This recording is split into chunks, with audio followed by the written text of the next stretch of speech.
여러분, 우리가 목숨 걸고 버는 이 종이돈, 사실 아무짝에도 쓸모없는 휴지 조각인 거 아십니까? 종이돈은 원래 금이라는 든든한 백이 있어야 발행할 수 있었습니다. 그런데 1971년 8월 15일 미국의 리처드 닉슨 대통령이 전 세계를 향해 역대급 배째라를 시전합니다. 이제 달러 가져와도 금 안 줘. 이 깡패 같은 선언 하나로 지구상의 모든 돈은 신용이라는 거품으로 채워지게 됩니다. 도대체 미국은 왜 이런 짓을 벌였고 왜 우리는 아직도 달러의 노예로 살고 있을까요? 오늘 5분 만에 여러분의 뇌리에 꽂아드립니다. 시간을 돌려 제2차 세계대전이 끝날 무렵 전 세계 경제는 엉망진창이었습니다. 전쟁으로 각 나라 화폐 가치가 춤을 추자 무역을 할 수가 없었죠. 이때 전 세계의 구원투수로 등장한 나라가 바로 미국입니다. 당시 미국은 전 세계 금의 80%를 독점한 역대급 금수저였거든요. 1944년 미국은 전 세계 44개국 대표를 모아놓고 인류 금융 역사상 가장 거대한 근본이제 브레턴 우즈 체제를 공식 선언합니다. 야, 니들 돈 맨날 폭락해서 불안하지?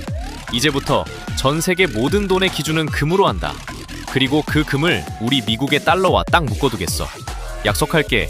너희가 35달러를 가져오면 언제든 진짜 금 1온스로 딱 바꿔준다. 달러만 믿고 써라. 이것이 바로 현대 금융의 시작이자 근본이제의 선언이었습니다. 달러가 곧 진짜 금이 된 순간이었고 전 세계는 미국이라는 국가의 신용과 금을 믿고 안심하며 달러를 세계 공용돈으로 쓰기 시작합니다. 이때까지만 해도 돈은 함부로 찍을 수 없는 신성한 자산이었습니다. 하지만 미국의 행복회로는 오래가지 못했습니다. 미국이 베트남 전쟁이라는 똥보를 차면서 돈을 물쓰듯 쓰기 시작했거든요. 금고에 금도 없으면서 전 세계에 약속한 양을 초과해 달러를 마구 찍어내 정글에 뿌려댄 겁니다.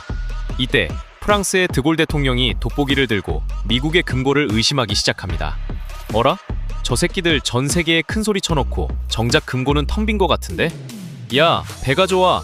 우리가 가진 달러 전부 미국에 던지고 진짜 금으로 다 바꿔와? 눈치 빠른 유럽 국가들이 너도나도 달러를 들고 미국으로 돌격합니다. 미국이 큰 소리치며 선언했던 근본이제 약속이 깨질 위기에 처한 거죠. 역사상 가장 거대한 국가급 먹튀 방지 뱅크런이 터진 순간이었습니다. 미국의 금고가 반토막이 나고 파산 직전까지 몰리자 1971년 8월 15일 일요일 저녁 닉슨 대통령이 결국 전 세계를 향해 1944년에 했던 그 위대한 선언을 정면으로 뒤집어버립니다. 마이크 테스트. 전 세계 여러분, 미안하게 됐습니다. 오늘부로 달러 가져와도 금 안 줍니다. 배째세요? 미국이 스스로 근본이제 통화 시스템을 폐기해버린 사기극. 그런데 황당하게도 전 세계는 달러를 버리지 못했습니다. 이미 달러 없이는 무역을 할 수 없는 몸이 되어버렸으니까요. 이때부터 돈은 금이라는 목줄이 풀린 미친 개가 됩니다. 금이라는 족쇄가 사라지자마자 전 세계 경제 시스템에는 엄청난 지각 변동이 일어납니다. 이전까지는 금고에 금이 쌓이는 속도만큼만 경제가 자랄 수 있었는데 이제는 그 브레이크가 부서진 겁니다. 중앙은행인 미국 연준은 컴퓨터 타이핑 몇 번으로 돈을 무제한 복사하기 시작합니다. 금고가 비었으면 어때? 신용으로 찍으면 그만이지. 달러 가즈아! 중앙은행들이 돈을 무제한 복사할 수 있게 되면서 전 세계의 자본이 미친 듯이 돌기 시작합니다. 대출이 대출을 낳고 그 돈이 기업과 기술에 투자되면서 인류 역사상 경제와 세상이 돌아가는 속도가 가장 빨라진 시기가 바로 이때부터입니다. 닉슨 쇼크는 인류 경제의 가속 페달을 끝까지 밟아버린 사건이었습니다. 자, 이 만화 같은 이야기가 왜 지금 방신 계좌에 치명적일까요? 오늘날 트레이딩의 핵심 공식 두 가지가 여기서 나왔기 때문입니다. 첫째, 금리와 금값의 밀당 공식이 이때 완성됐다. 금은 들고 있어도 이자를 주지 않습니다.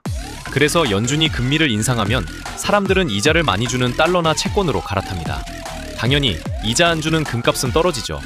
반대로 연준이 위기를 막으려고 금리를 인하하고 돈을 풀면 달러 가치가 떨어지니까 사람들은 진짜 자산인 금으로 도망치고 금값은 폭등합니다.